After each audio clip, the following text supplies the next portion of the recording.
Like, I use social media as like a little diary, but y'all, I have been so tired. Like, taking care of my mom is and I have other priorities. It's like having a kid, because like I don't like, sometimes I literally just want to cry. Because at the end of the day, I know that there's gonna be a day when she's not gonna be here. But I know that God is keeping me up here and regulating y'all right now. I'm putting her on a schedule. And sad is that she be eating that bad food. She can't eat it no more. I told her, we're changing the diet, babe. You can't be eating that. And if I see you with a pop-up, I swear to God. Like... Hey, welcome to Let's Glow with Nini. I'm Nini, and let's get straight into this video.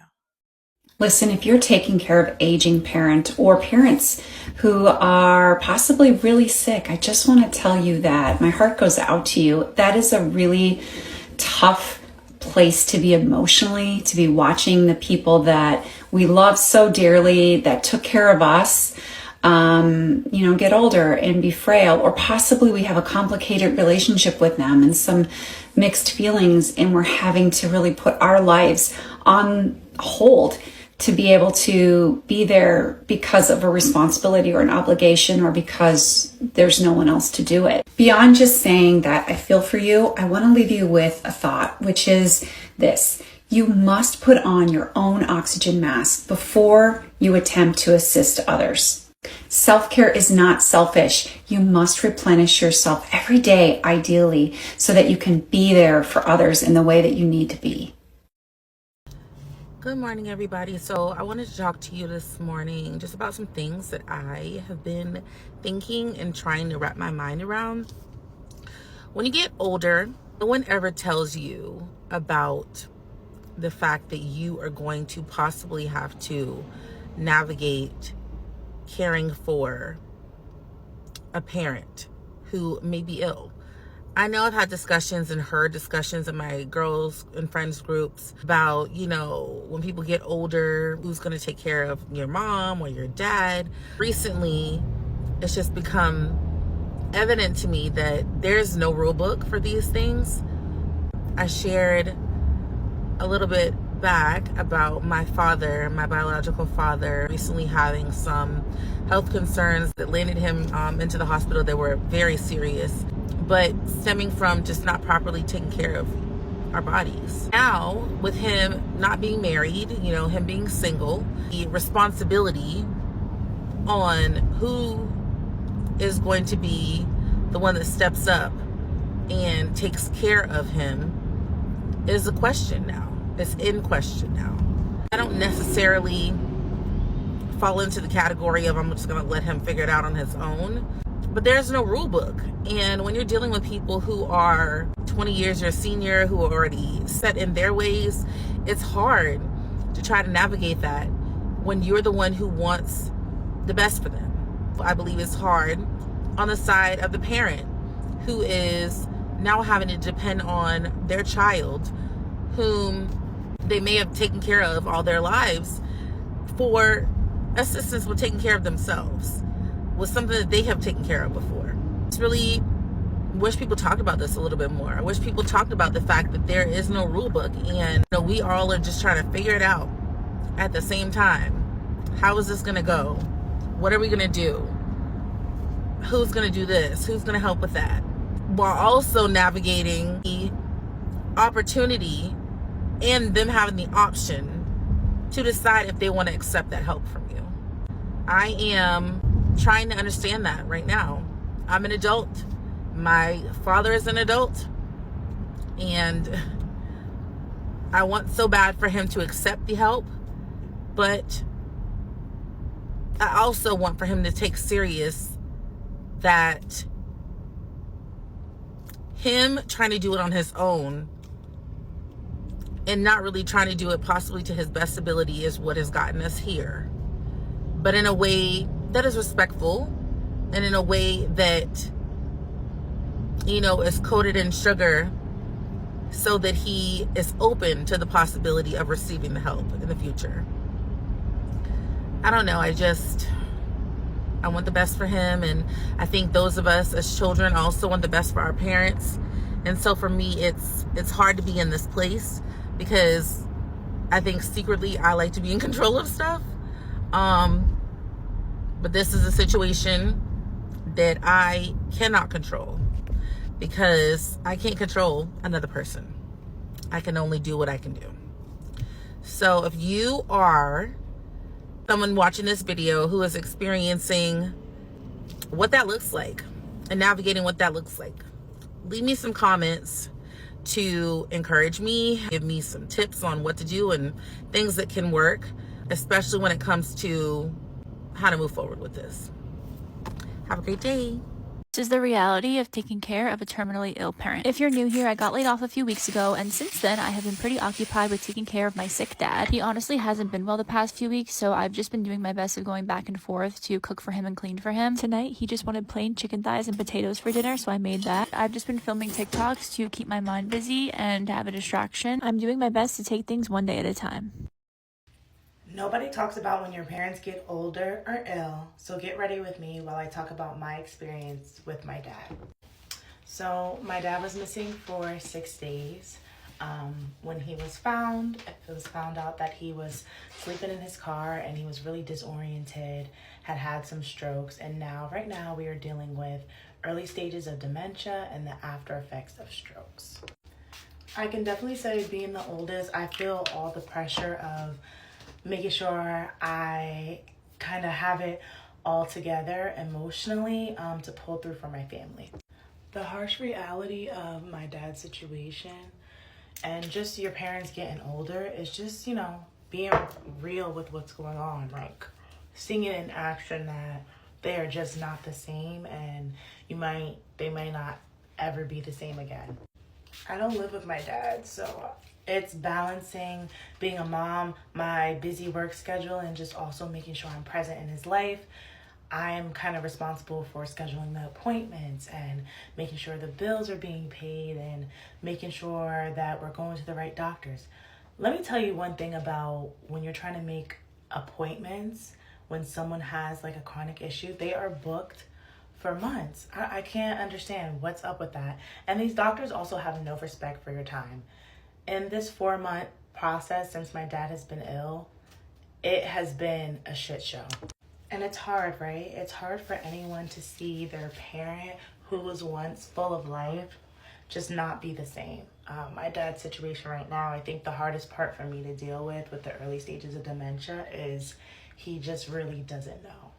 Like, I see him fighting to remember things, and it just makes me sad seeing just all the things that he doesn't know.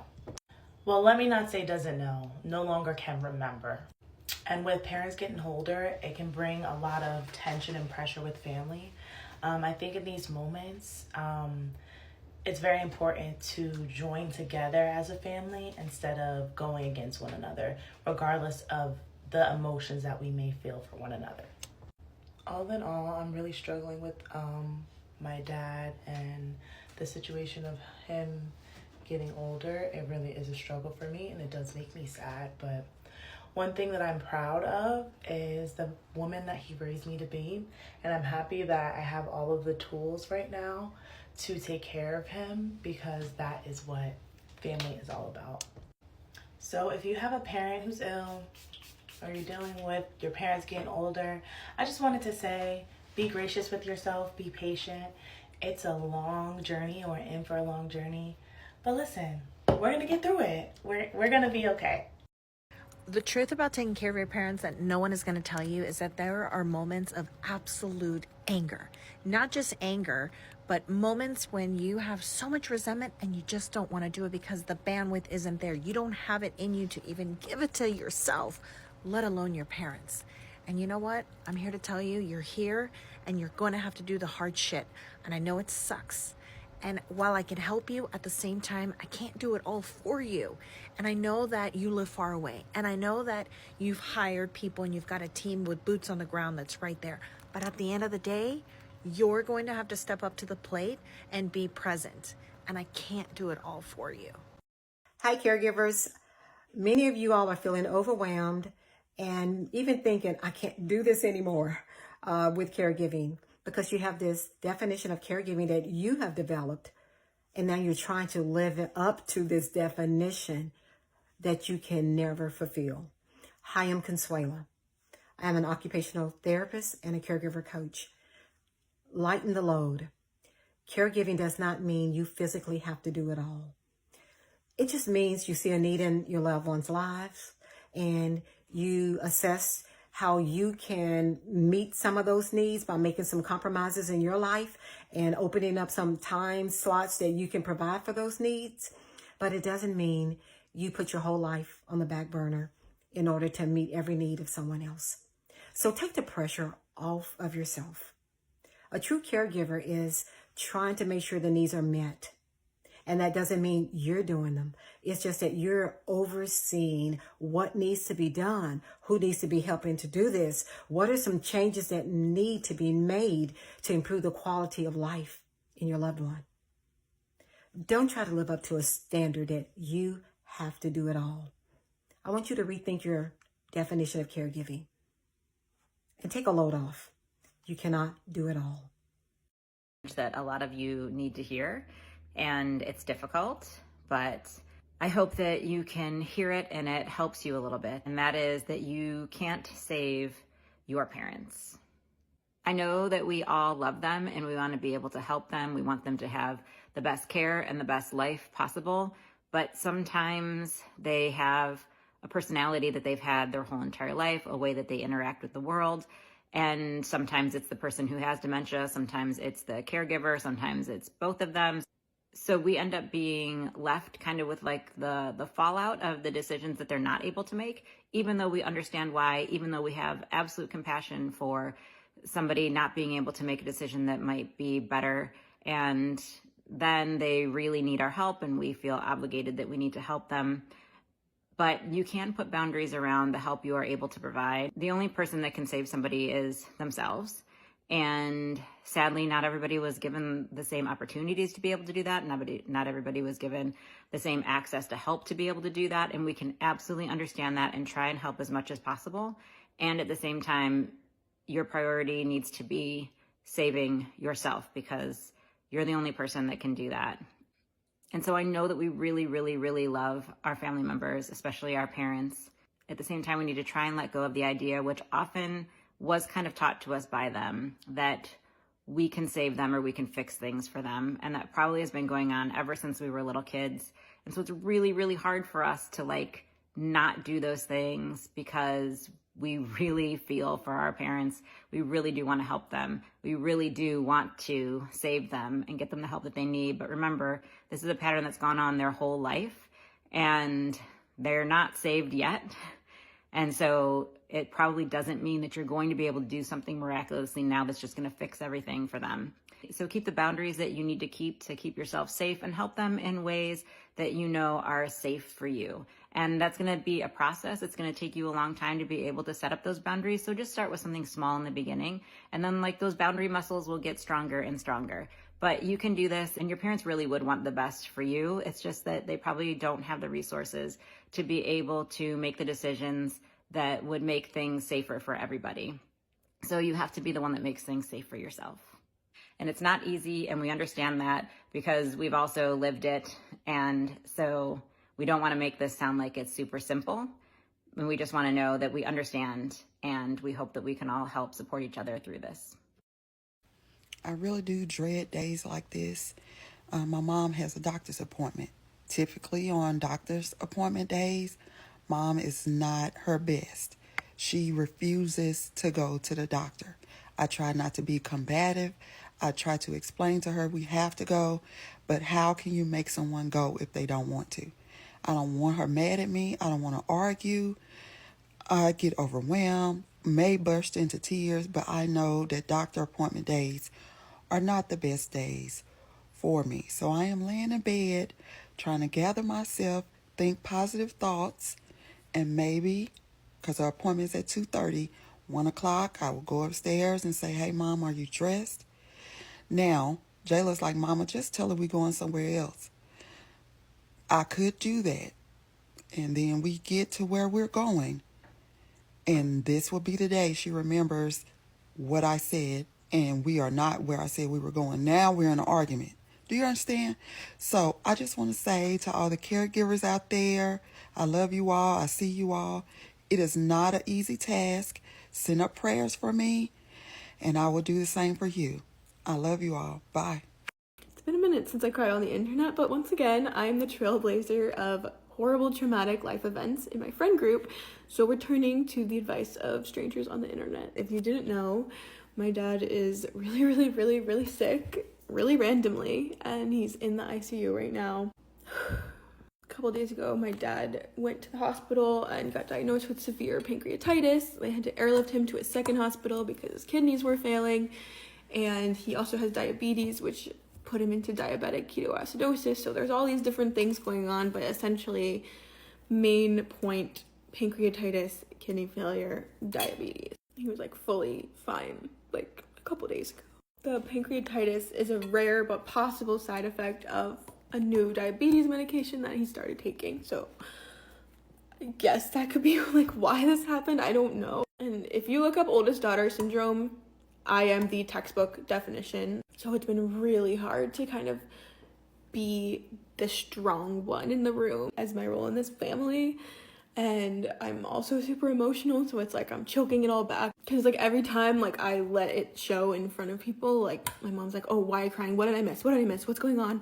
And I'm just like, no, like I just am allowed to be like sad. I'm a finance girl, I'm not a medical girl, so I don't know what I'm talking about, but I ask them a million questions, and I ask them when they tell me numbers, I'm like, okay, well, what is he supposed to be? Like, what do you want him to be at? So that I can get kind of like a reference. And I just want to be in the room for every single conversation that happens so that I can ask questions and I can understand like what's going on. It's really hard to see your parent kind of like regress into kind of like a childlike state. Like I have to like spoon feed him, I have to talk to him like, you know, he's not really understanding like what I'm saying, so I have to talk to him kind of like a child. Mom is obviously like insanely overwhelmed and stressed, and she won't take care of herself or eat or drink or anything, so I'm trying to manage that. My mom had not left the hospital in 3 days, so I got her to come home. I tricked her a little bit. I told her we'd wake her up in an hour. I was staying at the hospital the whole time. My brother brought her home. She slept a couple hours. Now she's back there with him, so I came home for a little bit to just like take a little breather,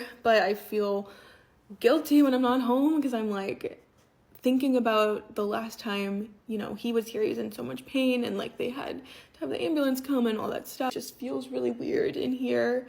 And just walking the dog this morning, I'm like, you know, like this is something he should be doing, like he loves to do this, and it's just really weird. I just really hope he gets, you know, to be here again, but I'm trying really hard not to think like that. This is horrible. So just a lot of really horrible emotions of like frustration, guilt, sadness, anger, confusion, hopefulness, and he's like so delulu because the toxins that his kidneys aren't working to filter out are kind of like going to his brain, and he's just saying all these things that just like don't make sense, and it's making my mom like so upset. And I try to like, you know, laugh it off and be like, oh, you know, he's just like loopy, but it's like kind of concerning.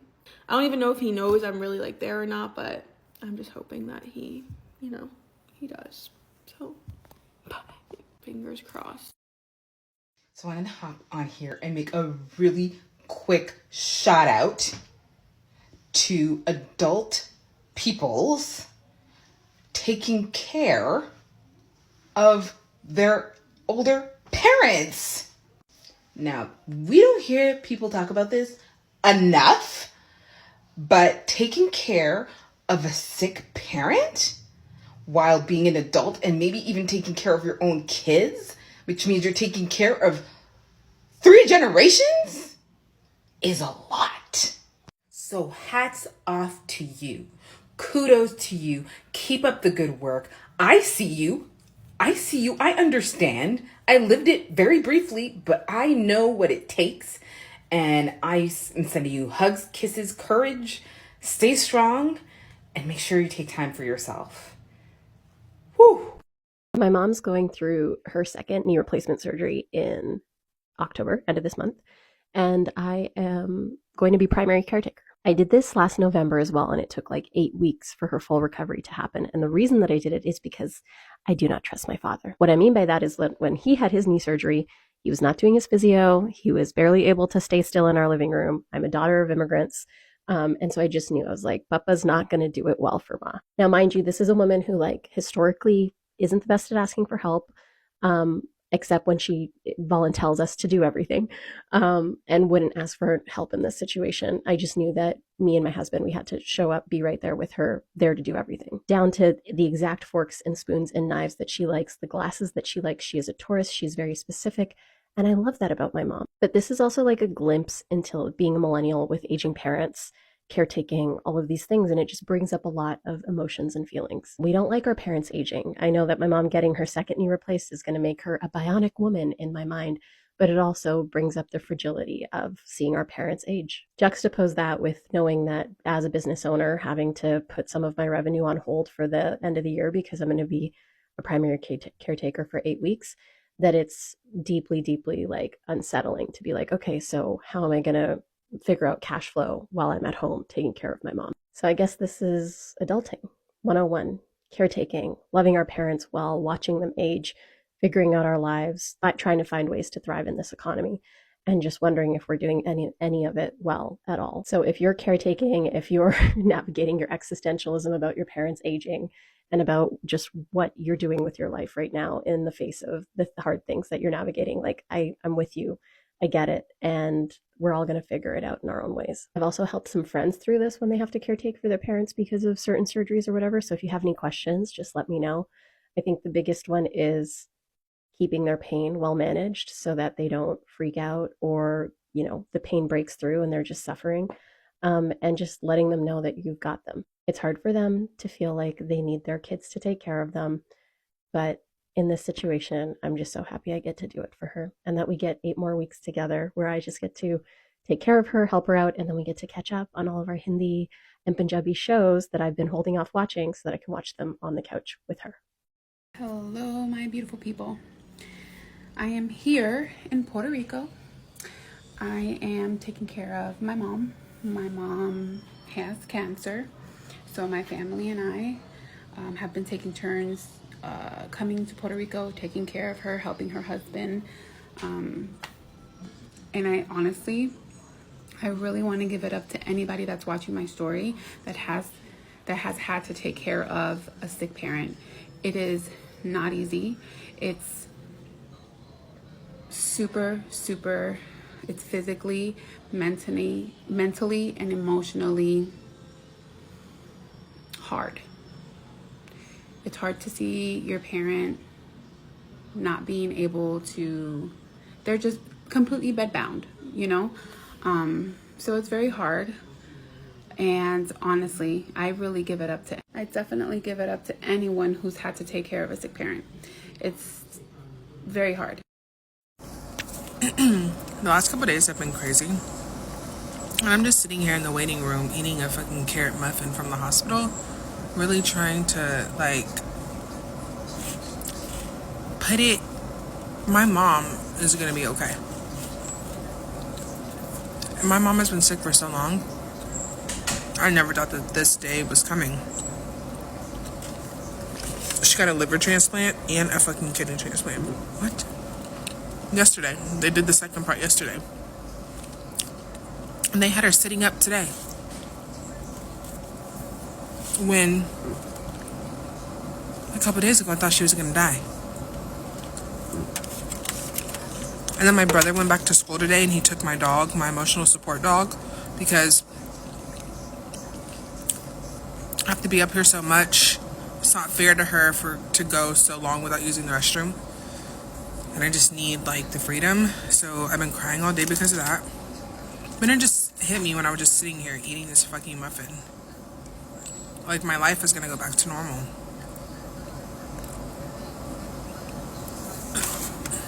I think I'm going to do a series on how to support your family member or like a parent when they're sick with cancer. And I'm going to the hospital today to go visit my dad.